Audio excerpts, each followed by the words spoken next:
Hi, in this video we're going through the Document Forgery Motorcycle Club or biker business in GTA 5 Online.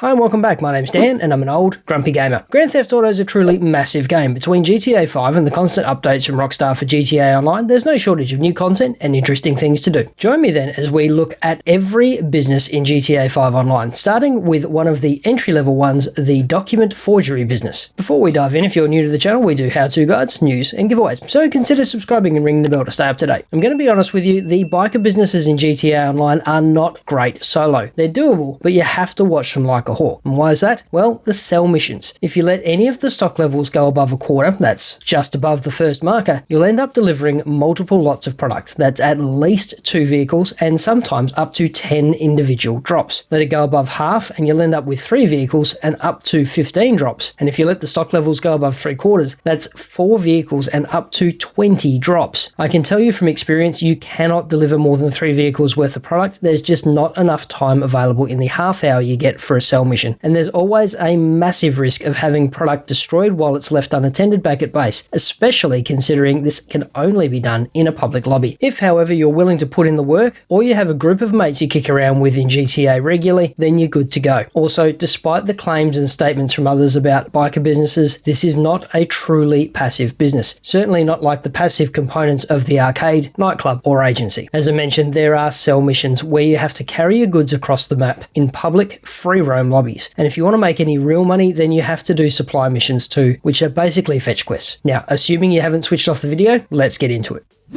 The Document Forgery facility, and please correct me if I'm wrong, is the cheapest business in GTA Online. And if you want to work it, it'll earn you roughly $38,000 per hour with the upgrades. And you need the upgrades because without them, it'll only bring in 16 grand per hour, and that's really not worth the effort. Okay, so let's start with your budget. Before you can purchase a document forgery shop, you will need to have a motorcycle club set up. The cheapest one you can grab is the Great Chaparral Clubhouse at 200 grand. It's a bit out of the way, but if you're on a budget, this is the one to go for. Once you have your clubhouse set up, you can purchase your new document production facility. The cheapest one is in Grapeseed, Blaine County at $650,000. But again, it's out in the boondocks and is a bit of a pain. So if you have the coin, grab something a bit closer to town. Next will be the upgrades, and you need the upgrades. Upgraded equipment will set you back 550 grand and staff an additional 195. With the improved facility, you should also invest in the security at 285,000. Oh, and it's worth noting the price for the upgrades is the same regardless of which location you choose. Right, so that's the clubhouse, document business, and upgrades, which comes to a total minimum spend of $1,880,000 plus $2,950 per hour to cover staff and maintenance. Assuming you can make the maximum hourly of $38,000, that means around 54 hours of real-world gameplay to break even. So this is definitely a long-term investment. Right, so looking at the business locations in detail, you have 4 different locations available. Grapeseed, Blaine County at $650,000. Paleto Bay, also in Blaine County, at $732,000.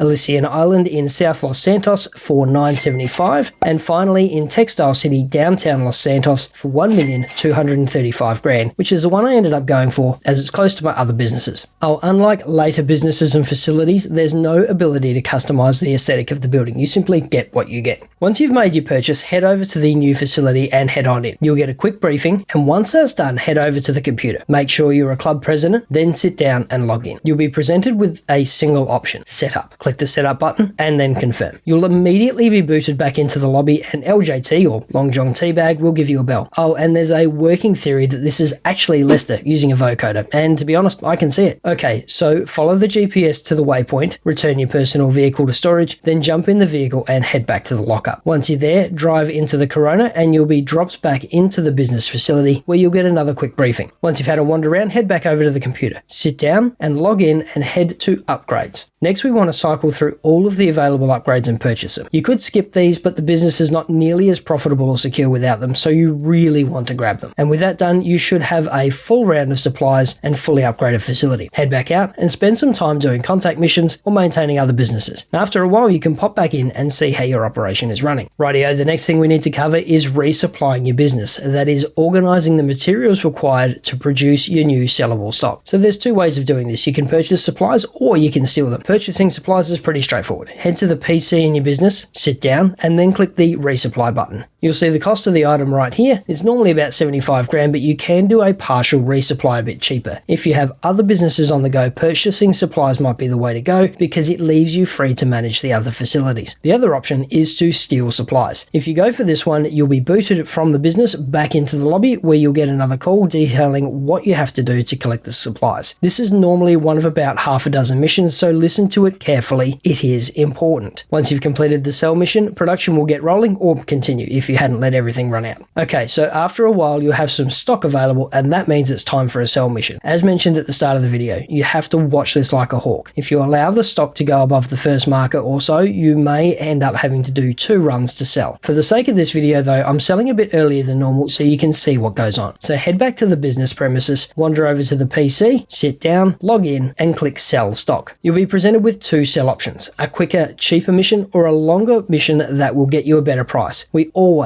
want to go for the higher amount. Again, we've gone pretty early here for the sake of this video, so don't worry about the low price. So click the higher amount. If you've let it go too long, you may see this interrupt message. If you do, it means at least 2 vehicles, which isn't ideal, but still doable if you have a friend or you're in a quiet lobby. Click the confirm button next, and you'll be booted back into the public lobby. After a moment, you'll get another call from LJT. Listen to it carefully. It is important. LJT will brief you on one of half a dozen different sell missions. Simply follow the instructions to drop off the goods, avoiding any griefers, and you're good. As soon as the last package is dropped, the money will be deposited in your account and you can continue putting around in free mode. Oh, and if you run out of time or you get your cargo destroyed by a griefer, you will still get a partial payment for anything you have delivered. Okay, 2 more things before we wrap up. If you're going to go AFK while production is going on, or you have some other non-businessy stuff to do, disband your MC. This will reduce the chance of being ripped off or raided. Finally, on maximizing profits. Surprisingly enough, you really want to pay for supplies. The resupply missions take between 6 and 10 minutes each, and you need 5 missions to fully resupply, so that is at least half an hour, but more likely 45 minutes. In that same 45 minutes, you can rail through some VIP work and a few triple money contact missions, and make way more than the 75 grand that it cost for supplies. So you're making a more efficient use of your time. And that's it. Thanks for watching. Check out the video up the top for another MC business guide, or the one down the bottom for some more old Grumpy Gamer goodness. Stay safe, wash your hands, and we'll see you in the next video.